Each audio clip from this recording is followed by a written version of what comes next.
Hey guys, welcome to government jobs Gyan YouTube channel. Guys, आज की इस वीडियो में हम बात करेंगे RRB NTPC under graduate level के new recruitment notification online form apply process के बारे में। जी हाँ दोस्तों, रेलवे रिक्रूटमेंट बोर्ड ने यहाँ पर एनटीपीसी 12th लेवल के लिए रिक्रूटमेंट नोटिफिकेशन रिलीज कर दिया है। कैसे आप इस भर्ती में पार्टिसिपेट करने के लिए अपने फॉर्म अप्लाई कर सकते हो बिना कोई मिस्टेक किए हुए, इसकी पूरी जानकारी हम आपको स्टेप बाय स्टेप रजिस्ट्रेशन से लेकर प्रिंट तक इस वीडियो में देंगे। बस आपको इस वीडियो को स्किप के बिना शुरू से लेकर एंड तक देखना है।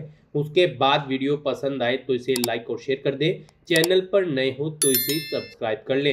साथ ही साथ आपको फॉर्म अप्लाई करते हुए जो जो भी प्रॉब्लम फेस हो रही है उन सभी का हल आपको इस वीडियो में मिल जाएगा। कैसे यहाँ पर आपको अपना रजिस्ट्रेशन करना है, कैसे यहाँ पर आपको अपना वेरिफिकेशन करना है, लाइव फोटो आपको कैसे कैप्चर करना है, सभी जानकारी आपको इस वीडियो में दी जाएगी। बस आपको एंड तक हमारे साथ इस वीडियो में बने रहना है। तो बिना कोई वक्त गंवाए चलिए शुरू करते हैं। आपको इस वीडियो के डिस्क्रिप्शन बॉक्स में हमारी वेबसाइट ind-sarkari-naukri.in के इस पेज का लिंक मिल जाएगा। यहाँ पर आपको इस भर्ती के रिगार्डिंग सभी डिटेल्स प्रोवाइड कर दी गई है। भारतीय रेलवे ने यहाँ पर non technical popular categories NTPC under graduate 10+2 level examination 2025 के लिए नोटिफिकेशन रिलीज कर दिया है, जिसके तहत यहाँ पर पोस्ट भरी जाएंगी कमर्शियल कम टिकट कलर, अकाउंट्स कलर कम टाइपिस्ट, जूनियर कलर कम टाइपिस्ट और ट्रेंस कलर की। यहाँ पर टोटल 3050 वैकेंसीज है। आप 28 अक्टूबर 2025 से 27 नवंबर 2025 तक अपने फॉर्म अप्लाई कर सकते हो। आकर्षक सैलरी पैकेज यहाँ पर आपको प्रोवाइड कराया जाएगा। 12वीं पास कैंडिडेट अप्लाई कर सकते हैं। 18 से 30 साल आपकी आयु सीमा रखी गई है। अनरिजर्व ओबीसी मेल कैंडिडेट के लिए 500 रुपये फीस है। 400 फीस उनकी यहाँ पर रिफंड कर दी जाएगी। SC ST PWD और वुमेन कैंडिडेट के लिए 250 रुपये फीस है। उनकी पूरी की पूरी फीस यहाँ पर बाद में रिफंड कर दी जाएगी। फीस का अमाउंट आप ऑनलाइन मोड से जमा करा सकते हो। सिलेक्शन आपका computer based test, skill test, document verification और मेडिकल एग्जाम के आधार पर होगा। आप ऑल इंडिया से ऑनलाइन मोड में अप्लाई कर सकते हो। उसके लिए आपको इस पेज को नीचे स्क्रॉल डाउन करना है, इंपॉर्टेंट लिंक सेक्शन में आना है, ऑफिशियल नोटिफिकेशन PDF लिंक पर क्लिक करके इस भर्ती के नोटिफिकेशन को ओपन कर लेना है और इसमें से आपको पूरी डिटेल रीड कर लेनी है। यहाँ पर आपको सभी डिटेल्स प्रोवाइड कर दी गई है, जैसे कि क्या पोस्ट का नाम है, कितनी उसके लिए नंबर ऑफ वैकेंसीज है, कैसे आप अप्लाई कर सकते हो, कब से कब तक आप अप्लाई कर सकते हो। आप सभी डिटेल्स यहाँ से रीड करें, उसके बाद अपने फॉर्म अप्लाई कर लें। फॉर्म अप्लाई करने के लिए भी आपको हमारी वेबसाइट के इसी पेज पर ही अप्लाई ऑनलाइन का लिंक दिया गया है। जैसे ही आप इस लिंक पर क्लिक करेंगे आपके सामने यहाँ पर रेलवे रिक्रूटमेंट बोर्ड का ये पोर्टल ओपन होगा। गाइस, यहाँ पर अगर आपने पहले से रजिस्ट्रेशन कर रखा है तो आपको यहाँ पर लॉगिन की स्टेप पर क्लिक करना है। उसके बाद आपके सामने यहाँ पर कुछ इस तरह से इंटरफेस ओपन होगा। यहाँ पर आने के बाद आपके पास दो ऑप्शन है जिनके थ्रू यहाँ पर आप लॉगिन कर सकते हो, लॉगिन विद आधार या फिर login with RRB account credential. आप अपनी चॉइस के अकॉर्डिंग यहाँ पर कोई भी ऑप्शन सेलेक्ट करें और उसके थ्रू यहाँ पर आप लॉगिन कर लें। लॉगिन विद आधार ऑप्शन अगर आप सिलेक्ट करते हैं तो फिर आपके सामने कुछ इस तरह से इंटरफेस ओपन होगा। उसके बाद यहाँ पर आपको अपना फ़ोन नंबर एंटर करना है और उसके बाद जनरेट आधार OTP के ऑप्शन पर क्लिक कर देना है। फिर यहाँ पर आपके मोबाइल नंबर पर एक OTP आएगा जिससे आपका आधार लिंक है। वो OTP आपको यहाँ पर एंटर करना है। फिर I am not a robot के इस चेकबॉक्स को ओके करना है और लॉगिन के इस ऑप्शन पर क्लिक करते हुए आपको अपने डैशबोर्ड में लॉगिन कर लेना है। और अगर गाइस यहाँ पर आप सेकंड ऑप्शन का यूज करना चाहते हैं, आप login with RRB account credential के इस ऑप्शन पर क्लिक करते हैं तो आपके सामने कुछ इस तरह से इंटरफेस ओपन होगा। अब यहाँ पर आने के बाद आपको अपना मोबाइल नंबर या फिर ईमेल एड्रेस एंटर करना है, अपना पासवर्ड आपको एंटर करना है, I am not a robot के चेकबॉक्स को ओके करना है और फिर आपको यहाँ पर लॉगिन की स्टेप पर क्लिक करते हुए अपने डैशबोर्ड में लॉगिन कर लेना है। जैसे ही आप लॉगिन की स्टेप पर क्लिक करेंगे आपके सामने एक और पॉपअप शो होगा। वहाँ पर आपको दो ऑप्शन दिए जाएंगे, आप OTP अपनी ईमेल पर चाहते हैं या फिर मोबाइल नंबर पर। आप किसी भी ऑप्शन का यूज करते हुए OTP मंगाए और उसे वेरीफाई करते हुए आप अपने डैशबोर्ड में लॉगिन कर लें। और गाइस, यहाँ पर अगर आप आरआरबी की किसी भी भर्ती के लिए फर्स्ट टाइम अप्लाई करने जा रहे हो तो सबसे पहले यहाँ पर आपको अपना अकाउंट क्रिएट करना होगा। उसके लिए आपको क्रिएट एन अकाउंट के इस ऑप्शन पर क्लिक करना है। फिर यहाँ पर आपके सामने कुछ इस तरह से इंटरफेस ओपन होगा। यहाँ पर आपको बताया गया है कि अगर आपने 2024 या फिर 25 में आरआरबी की भर्ती के लिए अप्लाई कर रखा है तो फिर यहाँ पर आपको रजिस्ट्रेशन की जरूरत नहीं है।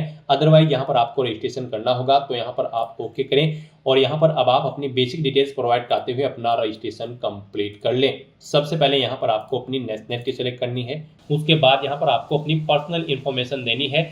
यहाँ पर आपको सबसे पहले अपना फुल नेम एंटर करना है, उसे रिटाइप करके कंफर्म कर लेना है। उसके बाद आपसे पूछा गया कि क्या आपने कभी अपना नाम चेंज किया है, अगर किया है तो आप यस ऑप्शन सेलेक्ट करेंगे और फिर यहाँ पर आप जब आपके डॉक्यूमेंट वेरीफाई होंगे उस समय आपको गैजेटेड नोटिफिकेशन या फिर रिलीवेंट लीगल डॉक्यूमेंट शो करना होगा अब आपके नाम चेंज का। और अगर आपने कभी नाम चेंज नहीं किया है तो सिंपली यहाँ पर आपको नो ऑप्शन सेलेक्ट करना है। उसके बाद यहाँ पर आपको अपनी डेट ऑफ बर्थ सेलेक्ट करनी है, आपको इस कैलेंडर में से अपनी डेट ऑफ बर्थ सेलेक्ट कर लेनी है। फिर यहाँ पर आपको अपनी डेट ऑफ बर्थ टाइप करनी है DDMMYY फॉर्मेट में। यहाँ पर आपको पहले डे एंटर करना है, फिर आपको स्लैश मंथ एंटर करना है, फिर स्लैश देके आपको अपना ईयर यहाँ पर एंटर कर देना है। आपकी 10वीं की मार्कशीट के अकॉर्डिंग यहाँ पर आपकी डेट ऑफ बर्थ होनी चाहिए। उसके बाद यहाँ पर आपको अपना जेंडर सेलेक्ट करना है, उसे दोबारा से रीसेलेक्ट करना है कंफर्मेशन के लिए। फिर आपको अपने फादर का नाम यहाँ पर एंटर करना है, उसे भी रिटाइप कर देना है। मदर का नाम एंटर करना है, उसे भी रिटाइप कर देना है। उसके बाद यहाँ पर आपको अपनी कॉन्टैक्ट डिटेल देनी है। यहाँ पर आपको कॉन्टैक्ट डिटेल में सबसे पहले आपको अपना ईमेल एड्रेस एंटर करना है, फिर आपको अपना मोबाइल नंबर एंटर करना है और उनके बाद आपको जनरेट ईमेल ओटीपी और जनरेट मोबाइल ओटीपी के ऑप्शन पर क्लिक करना है। उसके बाद आपके ईमेल एड्रेस और मोबाइल नंबर पर 6 डिजिट के 2 ओटीपी आएंगे। वो ओटीपी आपको यहाँ पर एंटर करके अपना मोबाइल नंबर और ईमेल आईडी को वेरीफाई कर लेना है। उसके बाद गाइज यहाँ पर आपको अपना वेरिफिकेशन करना है। वेरिफिकेशन के लिए यहाँ पर आपके पास 3 ऑप्शन है। आप यहाँ पर डिजी लॉकर के थ्रू अपना वेरिफिकेशन कर सकते हैं, या फिर गाइज यहाँ पर आप आधार कार्ड के थ्रू अपना वेरिफिकेशन कर सकते हैं, या फिर आपके पास अगर आधार भी नहीं है तो उसके थ्रू भी आप यहाँ पर अपना वेरिफिकेशन कर सकते हैं अपने पैन नंबर की डिटेल प्रोवाइड कराते हुए। तो यहाँ पर हम आपको तीनों ऑप्शंस के बारे में बताएंगे वन बाय वन करके। तो यहाँ पर अगर आप ऑप्शन सेलेक्ट करते हैं वेरिफिकेशन थ्रू डिजी लॉकर, तो आपको यहाँ पर वेरिफिकेशन थ्रू डिजी लॉकर के इस ऑप्शन पर क्लिक करना है। फिर यहाँ पर आपको आई कंफर्म के चेकबॉक्स को ओके करना है और उसके बाद गाइज आपको वेरीफाई के इस ऑप्शन पर क्लिक कर देना है।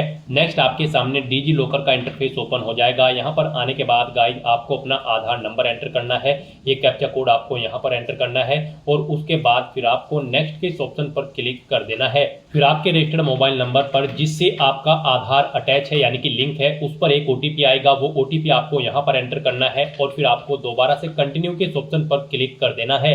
नेक्स्ट यहाँ पर आपको अपना 6 डिजिट का डिजी लॉकर का सिक्योरिटी पिन एंटर करना है और अगर आप भूल चुके हो तो यहाँ पर आप फॉरगेट सिक्योरिटी पिन के इस ऑप्शन पर क्लिक करें और अपना सिक्योरिटी पिन यहाँ पर गेट कर ले। गाइड यहाँ पर अगर आपने रजिस्ट्रेशन कर रखा है तो आपको यहाँ पर अपना 6 डिजिट का डिजी लॉकर का सिक्योरिटी पिन एंटर करना है और अगर आपने रजिस्ट्रेशन नहीं कर रखा है तो आपको डिजी लॉकर की वेबसाइट को ओपन कर लेना है और वहां पर अपना अकाउंट आपको रजिस्टर कर लेना है, अकाउंट क्रिएट कर लेना है। इस तरह से अपना पिन यहाँ पर एंटर करने के बाद फिर आपको कंटिन्यू के ऑप्शन पर ही क्लिक करना है। नेक्स्ट आपके सामने आपका डिजी लॉकर अकाउंट कुछ इस तरह से शो होगा। अब यहाँ पर आने के बाद गाइज आपको अलाउ के इस ऑप्शन पर क्लिक करना है। इस तरह से यहाँ पर आपका डिजी लॉकर अकाउंट के थ्रू आपका वेरिफिकेशन कंप्लीट हो जाएगा और आपको आरआरबी के इसी इंटरफेस पर रिडायरेक्ट कर दिया जाएगा। नेक्स्ट ऑप्शन यहाँ पर वेरिफिकेशन का है आधार कार्ड के थ्रू। गाइज अगर यहाँ पर आप वेरिफिकेशन थ्रू आधार कार्ड ऑप्शन सेलेक्ट करते हैं तो फिर आपके सामने यहाँ पर कुछ इस तरह से इंटरफेस शो होगा। यहाँ पर आने के बाद आपको अपना आधार कार्ड नंबर एंटर करना है। उसके बाद आपको जनरेट आधार ओटीपी के ऑप्शन पर क्लिक करना है। आपके मोबाइल नंबर पर जिससे आपका आधार लिंक है उस पर एक ओटीपी आएगा 6 डिजिट का, वो ओटीपी आपको यहाँ पर एंटर करना है और फिर आपको यहाँ पर वेरीफाई के इस ऑप्शन पर क्लिक करते हुए आपको अपना आधार वेरीफाई कर लेना है। यहाँ पर आपके लिए सबसे बेस्ट ऑप्शन आधार कार्ड का ही रहेगा क्योंकि यहाँ पर आगे भी आपको आपके आधार की जरूरत पड़ेगी एग्जाम टाइम के दौरान, वहां पर भी आपको अपना आधार कार्ड शो करना होगा। तो यहाँ पर हम आपको सजेस्ट करेंगे आप यहाँ पर अपना वेरिफिकेशन आधार के थ्रू कर लें, ये आपके लिए सबसे बेस्ट ऑप्शन है। आरआरबी की भर्ती में यहाँ पर आधार मस्ट कर दिया गया है। तो यहाँ पर अब उसके बाद एक और ऑप्शन है अगर आप करना चाहे तो यहाँ पर आपका थर्ड ऑप्शन है I do not have Aadhaar card. आपको इस ऑप्शन पर क्लिक करना है। उसके बाद गाइज आपके सामने कुछ ये पॉपअप शो होगा। यहाँ पर आपको दोबारा से I do not have Aadhaar card के ऑप्शन पर क्लिक करना है। उसके बाद यहाँ पर आपके सामने कुछ इस तरह से इंटरफेस शो होगा। आप यहाँ पर इस चेकबॉक्स को ओके करें। उसके बाद यहाँ पर आप अपनी कोई वैलिड प्रूफ आईडी सिलेक्ट करें। पैन कार्ड यहाँ पर केवल आपको ऑप्शन दिया गया है। उसके बाद यहाँ पर आपका जो नाम पैन पर आधारित है वो नाम यहाँ पर आप एंटर करें। अपनी डेट ऑफ बर्थ इस कैलेंडर में से सिलेक्ट करें। अपना पैन नंबर यहाँ पर आप एंटर करें। उसके बाद किस अथॉरिटी ने आपको इशू किया है उसका नाम आपको देना है। प्लेस ऑफ इशू यहाँ पर आपको देना है और उसके बाद फिर आपको प्रोसीड के ऑप्शन पर क्लिक करके इस थर्ड ऑप्शन के थ्रू भी आप अपना वेरिफिकेशन यहाँ पर कंप्लीट कर सकते हो। तो इनमें से आपको कोई भी ऑप्शन यूज करते हुए अपना वेरिफिकेशन कर लेना है, ये मस्ट है। ये पूरी वेरिफिकेशन की प्रोसेस हमने आपको बता दी है, इनमें से किसी का भी यूज करते हुए आप अपना वेरिफिकेशन कर सकते हैं। हम आपको एक बार फिर से बता दें, आप यहाँ पर आधार कार्ड के थ्रू अपना वेरिफिकेशन करें, आपके लिए बेस्ट रहेगा। तो यहाँ पर किसी भी ऑप्शन के थ्रू वेरिफिकेशन करने के बाद आपको इस चेकबॉक्स को ओके करना है, I confirm that I am 18 year old या फिर ओल्डर, यानी कि मेरी आयु यहाँ पर 18 साल हो चुकी है या फिर इससे अधिक। आपको इस चेकबॉक्स को ओके करना है। ये डिटेल आप यहाँ पर इस पर क्लिक करके सुन भी सकते हो। और फिर गाइस यहाँ पर आपको अपना पासवर्ड क्रिएट करना है। यहाँ पर आपका पासवर्ड अल्फा न्यूमेरिक फॉर्मेट में होना चाहिए। मींस आपके पासवर्ड में एक अपर केस कैरेक्टर, एक लोअर केस कैरेक्टर, एक इंटीजर नंबर और एक स्पेशल कैरेक्टर जैसे कि @ या फिर डॉलर होना चाहिए। तो इस फॉर्मेट में आपको अपना पासवर्ड क्रिएट करना है। ये एग्जांपल हमने आपको दिखाया है। वही पासवर्ड आपको यहाँ पर कंफर्म पासवर्ड फील्ड में एंटर करना है। I am not a robot के इस चेकबॉक्स को ओके करना है। और फिर गाइस आपको यहाँ पर preview and create an account के ऑप्शन पर क्लिक करके अपना अकाउंट क्रिएट कर लेना है। अपना रजिस्ट्रेशन कंप्लीट करने के बाद आपको अपने अकाउंट में लॉगिन करना है। उसके लिए आपको रेलवे की इस वेबसाइट पर आकर लॉगिन की इस टैब पर क्लिक करना है। उसके बाद आपके सामने यहाँ पर कुछ इस तरह से इंटरफेस ओपन होगा। अब यहाँ पर आप इनमें से किसी भी ऑप्शन का यूज करते हुए अपने अकाउंट में लॉगिन कर सकते हो। आप यहाँ पर लॉगिन विद आधार या फिर login with RRB account credential किसी भी ऑप्शन का यूज करते हुए लॉगिन कर सकते हो। तो यहाँ पर आप किसी भी ऑप्शन का यूज करते हुए लॉगिन करें। अगर आप यहाँ पर सेकंड ऑप्शन का यूज करते हो तो आपके सामने कुछ इस तरह से इंटरफेस ओपन होगा। अब यहाँ पर आने के बाद आपको अपना मोबाइल नंबर या फिर ईमेल एड्रेस एंटर करना है। अपना पासवर्ड आपको एंटर करना है। I am not a robot के चेकबॉक्स को ओके करना है और फिर आपको लॉगिन के इस ऑप्शन पर क्लिक कर देना है। फिर आपके सामने यहाँ पर 2 फैक्टर ऑथेंटिकेशन मोड ओपन होगा। यहाँ पर आपको अपना अकाउंट वेरीफाई करते हुए लॉगिन करना होगा। यहाँ पर आप OTP मंगा सकते हैं अपनी ईमेल आईडी पर या फिर फोन नंबर पर। इनमें से आप किसी भी लिंक पर क्लिक करें, सेंड OTP टू ईमेल या फिर सेंड OTP टू फोन। उसके बाद आपकी ईमेल आईडी या फोन नंबर पर एक OTP आएगा। वो OTP आपको यहाँ पर एंटर करना है और उसके बाद आपको लॉगिन की स्टेप पर क्लिक करते हुए अपने डैशबोर्ड में लॉगिन कर लेना है। लॉगिन करने के बाद आपके सामने आपका डैशबोर्ड कुछ इस तरह से शो होगा। यहाँ पर आपको कुछ जनरल इंस्ट्रक्शंस प्रोवाइड कराए गए हैं, आपको इन्हें केयरफुली रीड आउट कर लेना है फॉर्म अप्लाई करने से पहले। और गाइड यहाँ पर अगर आप अपने रजिस्ट्रेशन में कुछ चेंज आउट करना चाहते हैं तो यहाँ पर आपको मॉडिफाई रजिस्ट्रेशन डिटेल का ऑप्शन प्रोवाइड कराया गया है। आप अपने रजिस्ट्रेशन में कुछ डिटेल्स मॉडिफाई कर सकते हैं। और यहाँ पर फॉर्म अप्लाई करने के लिए गाइड अब आपको ऑनलाइन एप्लीकेशन की स्टेप पर क्लिक करना है। उसके बाद आपके सामने कुछ इस तरह से इंटरफेस ओपन होगा और यहाँ पर for non technical popular categories NTPC under graduate course यानी कि 12th लेवल, यहाँ पर आने के बाद आपको यहाँ पर अपना रिक्रूटमेंट बोर्ड सिलेक्ट करना है। कोई भी एक रिक्रूटमेंट बोर्ड जिसमें आप अप्लाई करना चाहते हैं यहाँ पर सिलेक्ट कर ले। इस चेक बॉक्स को ओके करें और फिर नेक्स्ट ऑप्शन पर क्लिक कर दें। फिर आपके सामने यहाँ पर कुछ इस तरह से इंटरफेस ओपन होगा। यहाँ पर आपकी कुछ डिटेल आपको आपकी ऑटोमेटिकली फिर मिल जाएगी जो कि आपके रजिस्ट्रेशन से फेच कर ली गई है। अब यहाँ पर आपको अपना मैरिटल स्टेटस सिलेक्ट करना है, आप मैरिड हो या फिर अनमैरिड। अपना रिलीजन आपको सिलेक्ट कर लेना है, अपनी मातृभाषा आपको सिलेक्ट करनी है। फिर यहाँ पर आपको सिलेक्ट करना है कि आप किस लैंग्वेज में अपना एग्जाम चाहते हैं, हिंदी या फिर इंग्लिश में। उसके बाद आपकी बॉडी पर कोई कट या तिल का निशान है तो उस पैलेस का नाम यहाँ पर एंटर करें। फिर एक और पैलेस का नाम यहाँ पर ऐसे ही एंटर करें। और अगर आपकी बॉडी पर कहीं कोई कट या तिल का निशान नहीं है तो फिर यहाँ पर आप नो मार्क एंटर कर देंगे। उसके बाद आपको इस पेज को नीचे स्क्रॉल डाउन करना है। फिर यहाँ पर आपको अपनी कम्युनिटी सेलेक्ट करनी है, आप जिस कम्युनिटी से बिलोंग करते हैं। अगर आप रिजर्व कैटेगरी से बिलोंग करते हैं तो यहाँ पर आपको अपनी कास्ट का नाम देना है, अपना कम्युनिटी सर्टिफिकेट नंबर देना है, किस अथॉरिटी ने आपको इशू किया है वो आपको सिलेक्ट कर लेना है, किस डेट को इशू हुआ है वो डेट आपको सिलेक्ट करनी है। क्या यहाँ पर आप फ्री ट्रेवल पास चाहते हैं एग्जाम के लिए, उसके लिए आप येस या नो ऑप्शन सिलेक्ट करें। और उसके बाद यहाँ पर आपको आपका प्रेजेंट एड्रेस एंटर करना है, फिर अपना परमानेंट एड्रेस आपको एंटर करना है। और अगर आपका परमानेंट एड्रेस आपके प्रेजेंट एड्रेस के अकॉर्डिंग सेम है तो आप इस चेकबॉक्स को ओके कर देंगे। ऑटोमेटिकली आपका परमानेंट एड्रेस आपके प्रेजेंट एड्रेस के अकॉर्डिंग यहाँ पर फिल हो जाएगा। इस तरह से अपनी डिटेल फिल करने के बाद फिर गाइड आपको यहाँ पर सेव के इस ऑप्शन पर क्लिक करना है, अपनी सभी डिटेल्स को सेव कर देना है और उसके बाद नेक्स्ट के इस ऑप्शन पर क्लिक कर देना है। नेक्स्ट आपको अपनी कुछ अदर डिटेल्स प्रोवाइड करनी है। यहाँ पर आपसे पूछा गया कि क्या आप ये एक सर्विसमैन हैं, अगर हैं तो आप यस करेंगे। और फिर यहाँ पर आप सिलेक्ट करेंगे आप आर्मी में थे, नेवी में या फिर एयरफोर्स में, अपनी रैंक देंगे, डेट ऑफ एंट्री देंगे। और यहाँ पर अगर अभी भी आप जॉब कर रहे हैं तो बताएंगे और इनके अकॉर्डिंग यहाँ पर आपकी लेंथ सर्विस की लेंथ कैलकुलेट करके आपको शो कर दी जाएगी इन डेट्स के अकॉर्डिंग। और अगर आप एक सर्विसमैन नहीं है तो आप नो ऑप्शन सेलेक्ट करें। फिर आपसे पूछा गया कि क्या आप PWBD कैंडिडेट हैं, अगर हैं तो आप यस करेंगे। अपनी डिसेबिलिटी की कैटेगरी सिलेक्ट करेंगे, डिसेबिलिटी फिर सब डिसेबिलिटी आप सिलेक्ट करेंगे, परसेंटेज देंगे डिसेबिलिटी की कितनी परसेंटेज है, PWBD सर्टिफिकेट का नंबर देंगे, कब इशू हुआ है आपको सर्टिफिकेट वो डेट आप सिलेक्ट करेंगे, UDID नंबर यहाँ पर आप एंटर करेंगे। और अगर आप PWBD कैंडिडेट नहीं है तो आप यहाँ पर नो ऑप्शन सेलेक्ट करें। फिर आपको आगे की डिटेल नहीं देनी होगी। फिर आपसे पूछा गया कि क्या आप इकोनॉमिकली बैकवर्ड क्लास से बिलोंग करते हैं, अगर करते हैं तो यस करें, I understand and I agree के इस ऑप्शन पर क्लिक करें और फिर उसकी डिटेल दें। टाइप ऑफ डॉक्यूमेंट, किस तरह का आपके पास डॉक्यूमेंट है, EBC डिटेल देने के लिए, EBC सर्टिफिकेट है या फिर BPL कार्ड है या फिर इज्जत MST इशूड बाय रेलवे है, तो आप अपने अकॉर्डिंग ऑप्शन सेलेक्ट करें। किस अथॉरिटी ने इशू कराया है वो आप सेलेक्ट करें, सर्टिफिकेट नंबर दें, कब इशू हुआ है वो डेट आप सेलेक्ट कर लें अपनी EBC सर्टिफिकेट की। और अगर आप यहाँ पर EBC कैंडिडेट नहीं है, इकोनॉमिकली बैकवर्ड क्लास से नहीं है, तो आप सिंपली नो ऑप्शन सेलेक्ट करेंगे। फिर आगे की डिटेल आपको नहीं देनी होगी। उसके बाद यहाँ पर आपसे पूछा गया है कि क्या आप यहाँ पर रेलवे में सर्विस करते हैं, अगर करते हैं तो यस करें। और फिर यहाँ पर आपको बताना है कि क्या आपने NOC ले रखी है कंट्रोलिंग ऑफिसर से, यस या नो ऑप्शन सेलेक्ट करें। अपनी कैटेगरी सेलेक्ट करें, किस कैटेगरी में आप कार्यरत हैं, place of working they, zone select करें किस जोन में आप कार्यरत हैं। और अगर नहीं आप सर्विस करते हैं तो फिर यहाँ पर आपको सिंपली नो ऑप्शन सेलेक्ट करना है। फिर आगे की डिटेल आपको नहीं देनी होगी। और फिर उसके बाद आपसे पूछा गया कि क्या आप रेलवे के अलावा किसी और सेक्टर में कार्यरत है, सेंट्रल गवर्नमेंट में, स्टेट गवर्नमेंट में या फिर पब्लिक सेक्टर अंडरटेकिंग्स में, अगर है तो ऑप्शन सेलेक्ट करें।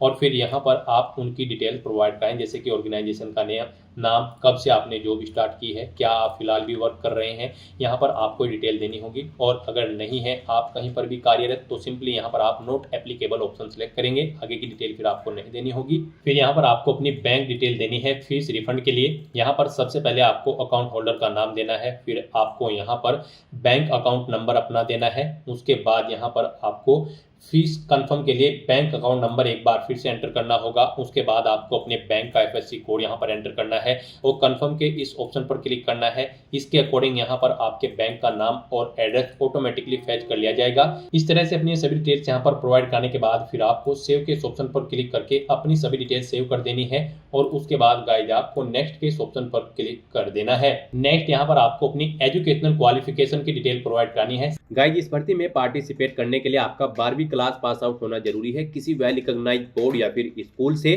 सबसे पहले यहाँ पर आपको अपनी 10वीं क्लास की डिटेल देनी होगी। उसके लिए आपको इस पेंसिल के ऑप्शन पर क्लिक करना है। फिर यहाँ पर आपको अपना स्टेट सिलेक्ट करना है, जिस स्टेट से आपने अपनी 10वीं क्लास पास आउट की है। अपना डिस्ट्रिक्ट आपको सिलेक्ट करना है, बोर्ड का नाम देना है, पासिंग डेट यहाँ पर आपको सिलेक्ट करनी है। इस कैलेंडर के ऑप्शन पर क्लिक करने के बाद अपनी 10वीं क्लास का रोल नंबर आपको एंटर करना है और 10वीं क्लास का जो सर्टिफिकेट है उसका सीरियल नंबर यहाँ पर आपको एंटर कर देना है। इस तरह से यहाँ पर आपको अपनी 10वीं क्लास की डिटेल प्रोवाइड कर देनी है। फिर आपको यहाँ पर अपडेट के ऑप्शन पर क्लिक करके अपनी डिटेल यहाँ पर ऐड कर देनी है। फिर यहाँ पर आपको अपनी 12वीं क्लास की डिटेल प्रोवाइड करनी है। उसके लिए यहाँ पर आपको सबसे पहले क्वालिफिकेशन की सेक्शन में आना है और यहाँ पर 12+2 स्टेज और इट्स इक्विवेलेंट ऑप्शन को सिलेक्ट करना है। उसके बाद यहाँ पर आपको अपनी 12वीं क्लास की डिटेल प्रोवाइड करनी है। सबसे पहले यहाँ पर आपको बताना है आपने किस डिसिप्लिन में की है, 12+2 स्टेज और इट्स इक्विवेलेंट। उसके बाद यहाँ पर आपको अपना स्टेट सिलेक्ट करना है, किस स्टेट से आपने अपनी 12वीं क्लास पास आउट की है। उसके बाद यहाँ पर आपको अपना डिस्ट्रिक्ट सिलेक्ट कर लेना है। नेक्स्ट यहाँ पर आपको अपना बोर्ड का नाम एंटर करना है, किस बोर्ड से आपने अपनी 12th क्लास पास आउट की है। फिर आपका रिजल्ट किस डेट को डिक्लेयर हुआ था वो डेट यहाँ पर आपको इस कैलेंडर में से सिलेक्ट कर लेनी है। फिर यहाँ पर आपसे पूछा गया कि क्या आपको कंप्यूटर पर हिंदी और इंग्लिश की टाइपिंग आती है। अगर आती है तो यहाँ पर आपको येस ऑप्शन सिलेक्ट करना है, नहीं आती है तो यहाँ पर आपको नो ऑप्शन सिलेक्ट कर लेना है। उसके बाद यहाँ पर आपको अपनी 12th की परसेंटेज एंटर करनी है, कितने % मार्क्स आपने ऑब्टेन किए हैं। इस तरह से अपनी डिटेल फिल करने के बाद आपको अपनी 12वीं क्लास की जो मार्कशीट है या फिर आपका जो डॉक्यूमेंट है, सर्टिफिकेट है, उसे यहाँ पर आपको अपलोड करना है। उसके लिए आपको अपलोड डॉक्यूमेंट ऑप्शन पर क्लिक करना है। अपना डॉक्यूमेंट यहाँ पर आपको सिलेक्ट करना है। आपका डॉक्यूमेंट यहाँ पर PDF फॉर्मेट में होना चाहिए, 500 KB मैक्सिमम उसका साइज है।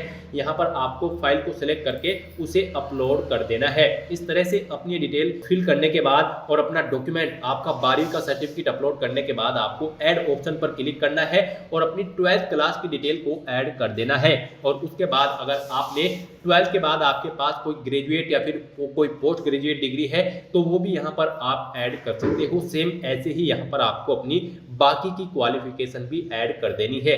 इस तरह से अपनी क्वालिफिकेशन की डिटेल ऐड करने के बाद आपको नेक्स्ट ऑप्शन पर क्लिक करना होगा। नेक्स्ट यहाँ पर आपको अपना फोटो और सिग्नेचर अपलोड करने हैं। यहाँ पर आपको फोटो कैप्चर करने के लिए 2 ऑप्शन दिए गए हैं। आप यहाँ पर डायरेक्टली कैप्चर लाइव इमेज के ऑप्शन पर क्लिक करें, अपने वेब कैमरा के थ्रू अपना लाइव फोटो कैप्चर कर लें, या फिर आप यहाँ पर capture live image from mobile के ऑप्शन पर क्लिक करें। आपके सामने यहाँ पर एक QR कोड शो होगा। इस QR कोड को आप अपने मोबाइल फोन से स्कैन करें। अपने मोबाइल फोन में आपने जो भी यहाँ पर QR कोड स्कैनर इंस्टॉल किया हुआ है उसके थ्रू आप इसे स्कैन करें। उसके बाद आपके मोबाइल फोन में आपको अपना RRB का अकाउंट लॉगिन करना होगा। अपने लॉगिन की डिटेल प्रोवाइड करते हुए आपको अपने डैशबोर्ड में लॉगिन कर लेना है और फिर वहां से आपको अपना फोटो लाइव कैप्चर करना है। फोटो कैप्चर करते समय आपको अपना फेस सर्कल में प्रॉपर वे में लाना है और अपनी आंखों को 2 या 3 बार ब्लिंक करना है। उसके बाद यहाँ पर आपका लाइव फोटो कैप्चर हो जाएगा आपके मोबाइल फोन से। यहाँ पर फोटो कैप्चर करते समय आपको कुछ जनरल इंस्ट्रक्शंस दिए गए हैं, आपको इन्हें रीड आउट कर लेना है। फोटो कैप्चर करते समय आपको सफेद कपड़े नहीं पहनने हैं और जिस स्थान पर आप अपना फोटो कैप्चर करेंगे वहां पर प्रॉपर वे में लाइट होनी चाहिए और प्लेन बैकग्राउंड उस स्थान का होना चाहिए। और यहाँ पर आपको बिल्कुल सीधा कैमरे की तरफ देखना है और आपको यहाँ पर फोटो कैप्चर करते समय अपने सर पर कोई टोपी या फिर कैप नहीं पहननी है, ना आपको अपने चेहरे पर कोई मास्क लगाना है और ना ही आपको अपने आंखों पर कोई चश्मा यहाँ पर पहनना है। तो यहाँ पर आपको कुछ इन इंस्ट्रक्शंस को ध्यान में रखते हुए अपना लाइव फोटो कैप्चर कर लेना है। दोस्तों, मोबाइल से लाइव फोटो कैप्चर करने के लिए सबसे पहले आपको अपने फोन में QR code scanner application open करनी होगी। उसके बाद में आपको ये बार कोड यहाँ पर स्कैन कर लेना होगा। उसके बाद में आपको इस लिंक पर क्लिक करना होगा। उसके बाद यहाँ पर आने के बाद में आपको RRB अकाउंट के अंतर्गत अपने डैशबोर्ड में लॉगिन करना होगा। लॉगिन करने के लिए आप आधार से लॉगिन कर सकते हो या फिर RRB अकाउंट के थ्रू लॉगिन कर सकते हो। जैसे कि हम आपको RRB अकाउंट के थ्रू लॉगिन करके दिखा रहे हैं। सबसे पहले आपको यहाँ पर अपना ईमेल एड्रेस एंटर करना होगा, पासवर्ड आपको एंटर करना होगा और इस चेक बॉक्स को ओके करना होगा और यहाँ पर लॉगिन की स्टेप पर क्लिक करके अपने डैशबोर्ड में लॉगिन कर लेना होगा। लॉगिन करने के लिए आपको ईमेल आईडी या फिर मोबाइल फोन पर एक OTP सेंड करना होगा। उसके लिए आपको यहाँ पर इस लिंक पर क्लिक करना होगा।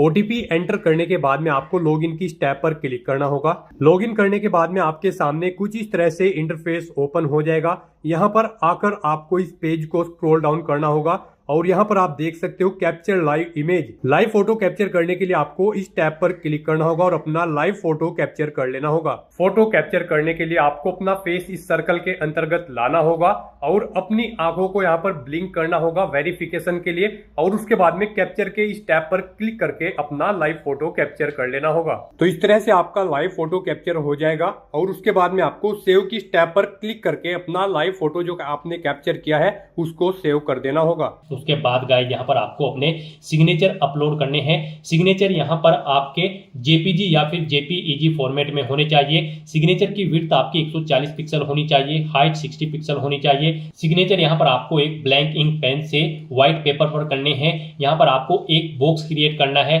जिसकी विड्थ 140 पिक्सल होनी चाहिए और हाइट उसकी 60 पिक्सल होनी चाहिए। उसमें आपको अपने सिग्नेचर यहाँ पर करके अपलोड करने हैं। साइज आपके सिग्नेचर की फाइल का 30 KB से 49 KB के बीच में होना चाहिए। और अगर आप अपने सिग्नेचर का साइज कम या ज्यादा करना चाहते हैं तो आप गूगल पर जाएं, इमेज रिसाइज टाइप करें, मल्टीपल ऑनलाइन वेबसाइट ओपन होंगी, उनमें से कोई भी वेबसाइट ओपन करें, वहां पर आप अपने सिग्नेचर की फाइल को अपलोड करें और अपनी नीड के अकॉर्डिंग आप उसका साइज सेट करके फिर उसे वहां से डाउनलोड करके अपलोड कर दें। तो यहाँ पर आपको ब्राउज के ऑप्शन पर क्लिक करना है, फाइल को सिलेक्ट कर लेना है और अपने सिग्नेचर की फाइल को यहाँ पर अपलोड कर देना है।